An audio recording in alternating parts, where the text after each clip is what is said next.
advice lang na ako sa tanang mga operator, no, nga nagplano nga naitudloan or mga helper nga kinahanglan tudloan, siguruhon yun nato nga dili putong ang atong matudloan kay tanawa ning nahitabo. Ah, Putong nga operator, tanawa, wa na gib laros-laros ng dumbox. O tanawang kauling sa truck, o perting pagkaipita, perting pagkatataa, tungod na sa kaputong.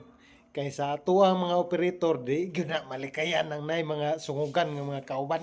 O tanawa, get purdoy impas ambis panginabuhian, wa na padung prisuhan noon itong kaoks. Mo nang likayan yun nato ng mga putong ug tudlo kay sus gitar gyapoy madaot pag abot sa panahon. Kita gi maoks ya. Nawara.